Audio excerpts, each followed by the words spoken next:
Bismillahirrahmanirrahim. Assalamualaikum warahmatullahi wabarakatuh. Alhamdulillah, salatu wassalamu ala rasulillah wa ala alihi wa sahbihi wa wala. Iwani rahimakumullah. Alhamdulillah, pada tahun ini Allah subhanahu wa ta'ala masih memberikan kesempatan kepada kita untuk melaksanakan ibadah puasa di tahun ini. Satu kebahagiaan di saat Allah subhanahu wa ta'ala mempermudah langkah kita dalam melakukan kebaikan. Disitulah kemudian salah satu jalan Allah subhanahu wa ta'ala akan merahmati seorang hamba. Kemudian dengan rahmat itu kelak seseorang dimasukkan ke dalam surga. Iwani rahimakumullah. Tapi talbis iblis tidak akan pernah hilang pada diri seseorang. Dan salah satu dari talbis yang akan dihembuskan adalah ketika seseorang melaksanakan ibadah kebaikan berupa sholat malam. Iwani rahimakumullah, kita ketahui Rasulullah sallallahu alaihi wa ala alihi wasallam bersabda, "Man qama ramadhana imanan wa ihtisaban, ghufira lahu ma taqaddama min dzambi." Siapa yang melaksanakan ibadah untuk melaksanakan sholat malam di bulan Ramadan karena dorongan iman dan mengharapkan pahala dari Allah subhanahu wa ta'ala, ghufira lahu ma taqaddama min dzambi, akan diampuni dosa-dosanya yang telah lalu. Karena begitu agung dari pelaksanaan ibadah sholat malam di bulan Ramadan ini, maka wajar iblis akan mencanangkan perang dengan talbisnya untuk orang-orang yang beriman. Iwani rahimakumullah, salah satu talbis iblis yang akan dia hembuskan adalah ketika seseorang bangga telah melakukan sholat malamnya. Iwani rahimakumullah, Imam Ibnu Qayyim al-Jauziyah rahimahullah, beliau pernah mengatakan, sungguh seseorang yang tertinggal dari sholat malam, kemudian dia menangisi karena ketidakbangunannya, itu lebih baik daripada dia melakukan sholat malam satu malam suntuk namun bangga dengan pencapaiannya dan merendahkan orang-orang yang belum ada dan belum melakukan ibadah sebagaimana dirinya. Iwani rahimakumullah, saat ini fenomena corona sedang menjangkiti negeri kita.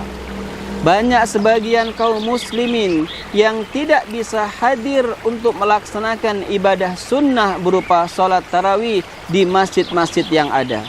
Mereka sebenarnya sangat ingin, sangat cinta, sangat mengharapkan untuk bisa hadir melaksanakan ibadah yang berupa sholat qiyamul lail atau sholat tarawih di masjid yang ada. Namun karena keadaan yang ada, mereka memilih untuk sholat di rumahnya. Iwani rahimakumullah, dosakah mereka? Salahkah mereka? Apakah mereka tidak takut pada Allah Subhanahu wa taala? Jawabannya tidak. Mereka sebenarnya sangat takut pada Allah Subhanahu wa taala. Namun mereka tahu bahwa keadaan saat ini tidak memungkinkan bagi mereka untuk bisa hadir di masjid. Kita ketahui dalam hadis yang sahih saja, ketika seseorang makan basol atau makan bawang dan dikhawatirkan, kami ulangi, dan dikhawatirkan bau dari bawang tadi akan menyakiti para jamaah yang lainnya, mereka tidak ada kewajiban untuk hadir di masjid. Padahal itu sholat fardu. Padahal Ummi Maktum radhiyallahu anhu pernah minta dispensasi kepada Rasulullah SAW untuk tidak hadir melaksanakan sholat berjamaah. Beliau ini orang yang buta, jauh dari Masjid Nabawi, tidak ada yang menuntunnya, minta rukhsah untuk tidak hadir sholat subuh. Tapi Rasul mengatakan, hal sami'tan nida, wahai sahabatku, apakah engkau mendengar panggilan azan? Naam, aku mendengarnya. Rasul menjawab, fa'ajibhu, maka datangilah panggilan itu. Sholat wajib yang Rasulullah mengharuskan kepada sahabat yang buta itu harus didatangi. Ini boleh tidak didatangi oleh orang yang makan basol. Boleh tidak didatangi oleh orang-orang memiliki badan yang bau sehingga bisa mencederai kekhusyuan saudara semuslim. Apalagi di musim corona saat ini.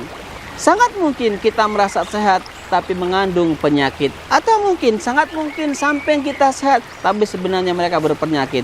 Dan disinilah kita memahami kaidah yang berbunyi darul mafasid muqaddamu ala jalbil masalih, mencegah terjadinya satu keburukan itu lebih didahulukan daripada mendapatkan satu kebaikan.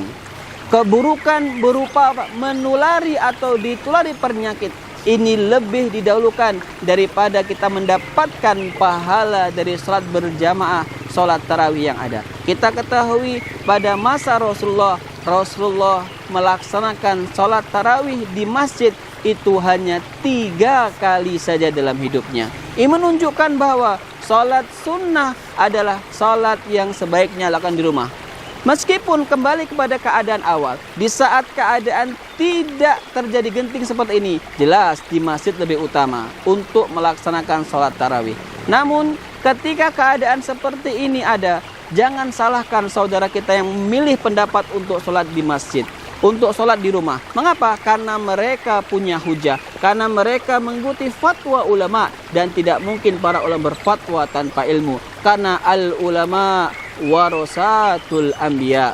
Para ulama itu adalah pewaris para nabi. Tidak mungkin berbicara sesuatu tanpa ada dasar dan ilmu. Semoga Allah Subhanahu wa taala menghilangkan talbis iblis dalam diri kita, yakni merasa bangga karena bisa ke masjid, kemudian menyalahkan orang lain yang tidak hadir dan mengatakan Anda tidak takut pada Allah, Anda tidak takut pada Rasulullah, hanya takut pada penyakit. Ikhwani rahimakumullah, pernyataan itu memang benar tapi kurang tepat. Mengapa? Karena seseorang itu ketika tidak hadir ke masjid dalam rangka melaksanakan sunnah Rasulullah, sebenarnya mereka takut pada Allah Subhanahu wa taala, takut kepada Rasulullah. Namun mereka tahu bahwa mencegah keburukan itu lebih didahulukan daripada mendapatkan satu kebaikan. Semoga kita bisa berdewasa, kita bisa dewasa dalam mensikapi setiap perbedaan.